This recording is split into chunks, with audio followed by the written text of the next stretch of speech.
Most understandings of female anatomy focus on the external. We are conditioned to view pleasure through the lens of the clitoris, a sharp, localized, and highly accessible peak. While this external touch is effective, focusing exclusively on it leaves the majority of the reproductive tract unexplored and its sensory potential dormant.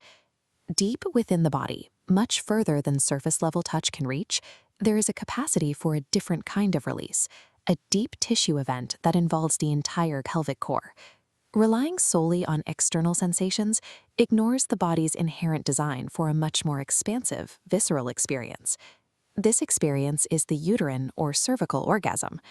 Because it is rarely discussed, its physiology is often misunderstood or entirely missed. Part of the confusion lies in the feedback. During deep penetration, the initial contact with the cervix often feels like a sudden internal jolt or a heavy, dull thrum. Without understanding the anatomy, many assume this sensation is a sign of discomfort rather than a trigger for a deeper response. Unlike the concentrated spike of a clitoral climax, the uterine response is expansive.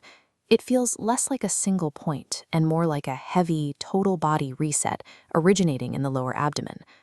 Successfully reaching this climax is not a matter of chance. It requires a systematic understanding of internal geometry and the way the nervous system processes deep pressure. To engage this response, you must reach the deepest parts of the vaginal vault, specifically the A point and the posterior fornix. This diagram shows the reproductive tract in its resting state. The vaginal canal measures between 10 and 12 centimeters in length. However, during high arousal, the uterus tenses upward.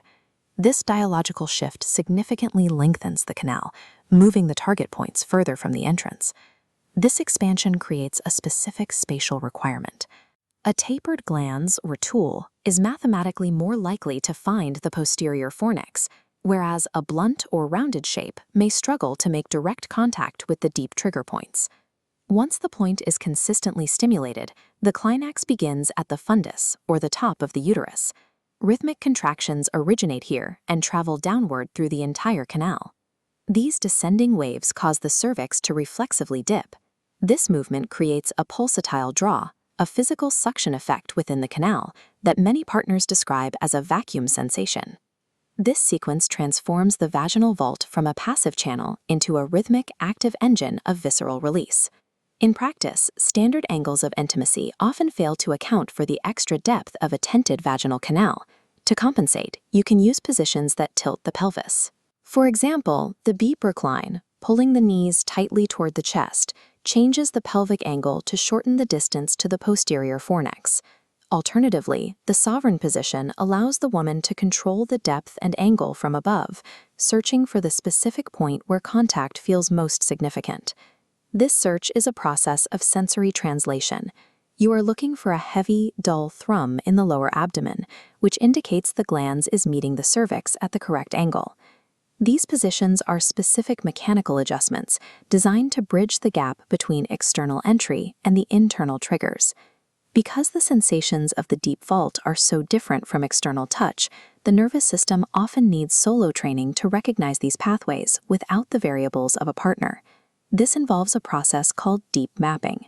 Using a tool of approximately 18 centimeters ensures that the furthest recesses of the vault are physically reachable during the practice. The practice requires testing different angles, standing, kneeling, or reclining, to locate the cervix without the distraction of external pressure.